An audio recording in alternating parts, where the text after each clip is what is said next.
అక్కినేని నటవారసుడు నాగ చైతన్య ఇప్పుడు ఎక్కడ కనిపించినా సినిమాల గురించి కాదు అతన్ని అడిగేది. పెళ్ళెప్పుడనే క్వశ్చన్ ఎదురవుతుంది. ఫంక్షన్ ఏదైనా సరే అందరూ అదే క్వశ్చన్ అడుగుతున్నారంట. ఓ స్పోర్ట్స్ ఈవెంట్ కోసం చెన్నై వెళ్లిన ఈ కుర్ర హీరోకు ఆడియన్స్ నుంచి పెళ్ళెప్పుడని తెగ అడిగేశారంట. పెళ్లి మాట ఎత్తగానే ముసిముసి నవ్వులు నవ్వాల్సిన మనోడి ఫేస్ లో అసహనం వ్యక్తమయ్యిందంట.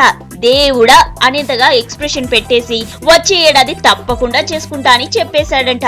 ఇటీవలే ఓ ప్రైవేట్ ఫంక్షన్ కు నాగ్ ఫ్యామిలీతో కనిపించిన సమంత కాబోయే కోడలు అని క్లారిటీ వచ్చేసింది. ఇక నాగ్ కూడా ఈ ఏడాది డిసెంబర్ లో అఖిల్ ఎంగేజ్మెంట్ ఉంటుందని అనౌన్స్ చేశాడు. నాగ్ చైతన్య మ్యారేజ్ పై మాత్రం ఎలాంటి కామెంట్ చేయలేదు. దీంతో కొత్త పుకార్లు షికార్లు చేశాయి. ఈ క్రమంలోనే నాగ్ చైతన్య పెళ్లిపై క్లారిటీ ఇచ్చాడు.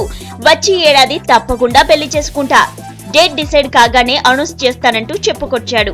సమయం సందర్భం లేకుండా ఎక్కడ కనిపించినా పెళ్ళెప్పుడు బాబు అంటూ అడుగుతుండడం కూడా నాగ్ చైతన్య అసహనానికి గురవుతున్నట్లు టాలీవుడ్ టాక్.